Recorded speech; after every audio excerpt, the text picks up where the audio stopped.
안녕하세요. 배당의 민족입니다. 지난 3월에 시작된 미국과 이란의 전쟁으로 인해 국내 증시는 큰 변동성을 보이고 있습니다.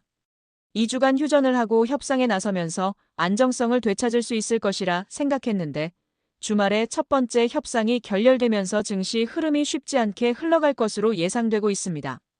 그럼에도 불구하고 배당 투자자들에게 증시의 조정은 저렴한 가격에 매력적인 배당주를 모아갈 수 있는 시기이기 때문에 어떤 배당주에 투자를 해야 되는지 빠르게 분석하고 투자를 시작해야 되는 시기라고 할 수 있습니다.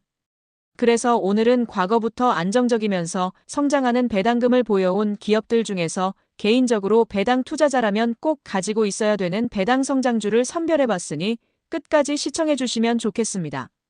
첫 번째는 KB금융입니다. KB금융의 3년 평균 배당 수익률은 3.87%로 높은 수준은 아니지만 매력적이라고 할 수 있습니다. 평균 배당 성향은 25% 수준을 보이면서 성장 여력을 갖추고 있고 배당 성장률도 높은 수준을 보여주고 있는 기업입니다. 금융지주들은 CET1 비율을 기준으로 주주 환원을 진행하고 있는데 KB금융의 경우 13%를 기준으로 하고 있고 초과하는 자본은 주주 환원에 사용될 예정이라고 공시하고 있습니다. 2025년 4분기 기준 KB금융의 CET1 비율은 13.82%였고 26년 1분기 CET1 비율은 13.67%를 전망하고 있습니다. RWA라고 불리는 위험 가중 자산이 증가하면 CET1 비율이 하락하게 되는데 이를 얼마나 방어를 해줄 수 있는지가 관건이라고 할 수 있습니다. 두 번째는 JB금융지주입니다. JB금융지주의 3년 평균 배당 수익률은 5.57%로 높은 수준이라고 할 수 있습니다. 평균 배당 성향은 28% 수준을 보이면서 안정성과 성장 여력을 갖추고 있고 배당 성장률도 10%를 상회하는 수치를 보이고 있습니다. 2026년까지 총주주 환원율 50% 수준을 목표하고 있고 고배당 기업 특례 요건 충족을 목적으로 전년도 배당금의 10% 이상 확대하는 방침을 가지고 있습니다. JB금융지주도 CET1 비율을 봐야 하는데 25년도 4분기 기준 12.58%를 보이고 있어서 2026년에도 13%를 초과하기는 어려울 것으로 전망되고 있습니다. 안정성을 높게 평가하신다면 JB금융지주보다는 KB금융이 매력적이라고 할 수 있고 당장의 배당 수익률이 높은 것이 좋다면 JB금융지주가 낫다고 할 수 있습니다. 세 번째는 키움증권입니다. 키움증권의 3년 평균 배당 수익률은 4.37%로 준수한 편이라고 할 수 있습니다. 평균 배당 성향은 24% 수준을 보이고 있고 최근 3년 CAGR 배당 성장률은 56%를 넘기고 있습니다. 2026년부터 시행될 주주 환원 정책은 새롭게 공시될 예정이고 과거 배당 정책이었던 ROE 15% 이상, PBR 1배 이상 등은 2025년에 모두 달성했습니다. 새롭게 공시될 주주 환원 정책을 기대해봐도 좋을 것으로 생각되는 기업입니다. 네 번째는 DB손해보험입니다. DB손해보험의 3년 평균 배당 수익률은 6%를 보이고 있습니다. 최근 3년 연속 배당 성장을 보여주고 있으나 배당 성향은 안정적으로 유지되는 모습을 보이고 있습니다. 배당 성장률도 20%에 가깝게 나타나면서 고배당 고성장을 보여주고 있는 기업입니다. 2028년까지 주주 환원율 35%를 목표로 점진적인 확대를 계획하고 있고 목표 킥스 비율은 200에서 220%로 설정한 모습입니다. 킥스 비율은 100% 이상을 유지하는 것이 원칙이지만 높으면 높을수록 건전성이 좋다고 할 수 있습니다.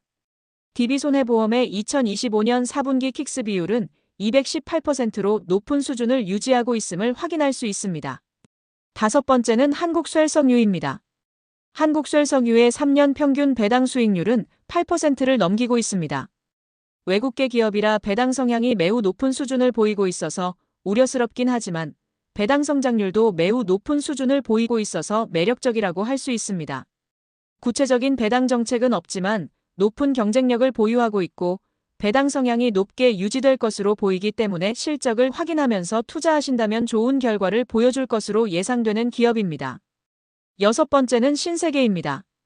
신세계의 3년 평균 배당 수익률은 2%대로 낮은 수준을 보이고 있지만 점진적인 배당 성장을 보여주고 있는 기업입니다. 2025년에는 일회성 비용으로 인해 순이익이 크게 감소하면서 배당 성향이 높아졌지만 일시적인 모습이기 때문에 걱정할 필요는 없다고 생각됩니다. 신세계는 최소 배당금으로 4,000원을 설정했고 2027년까지 5,200원의 배당금을 목표했으나 2년 먼저 조기 달성을 했기 때문에 주주 친화적인 모습을 보였다고 할 수 있습니다. 2026년부터 분기 배당 도입을 검토 중에 있으니 참고해 보시길 바라겠습니다. 7번째는 KTNG입니다. KTNG의 3년 평균 배당 수익률은 5.2%로 매력적인 수준이라고 할 수 있습니다. 평균 배당 성향은 57%를 보이고 있기 때문에 성장 여력이 크지는 않지만 주주 친화적인 기업이라고 할 수 있습니다.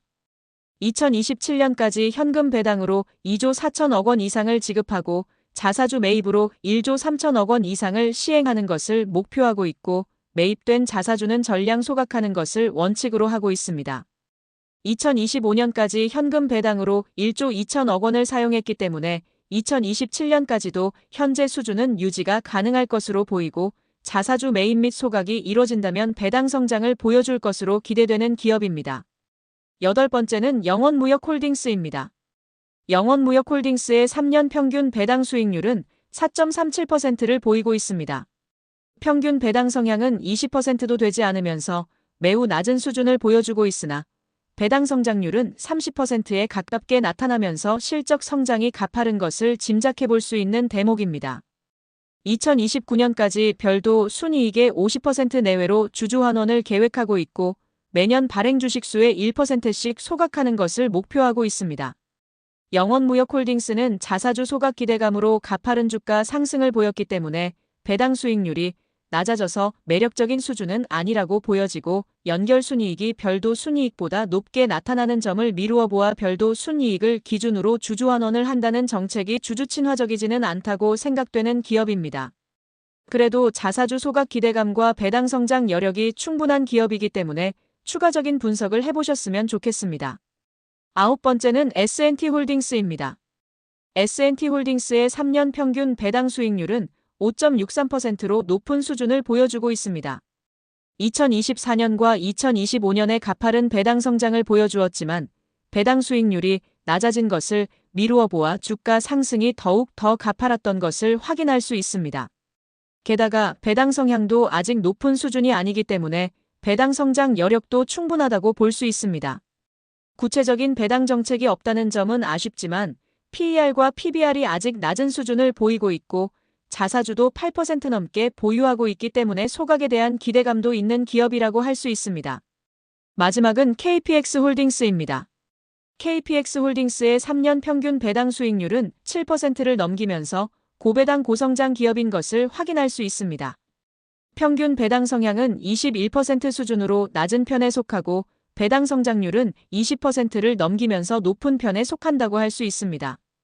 구체적인 배당 정책은 없지만 앞에서 확인한 S&T홀딩스와 마찬가지로 낮은 PER과 PBR을 보이고 있고 자사주를 6% 넘게 보유하고 있기 때문에 상당히 저평가된 기업이라고 생각하고 있으니 추가적인 분석을 해보셨으면 좋겠습니다. 지금까지 배당 투자자라면 꼭 가지고 있어야 되는 고배당 고성장 배당주에 대해 알아보았습니다. 기아, 오리온, 미스토홀딩스, SL 등 아쉽게 탈락한 기업들도 있으니 추가적인 분석을 해보신다면 무조건 좋은 결과가 있으리라 생각됩니다. 증시 변동성이 쉽게 잦아들지 않고 있습니다. 미리 안정적이면서 매력적인 배당주를 찾아 놓으시고 매력적인 수준까지 가격이 하락해준다면 투자하는 방식으로 항상 안정적이면서 방어적인 투자를 진행해 나가시길 바라겠습니다. 그럼 이상으로 오늘 준비한 영상을 마치겠습니다.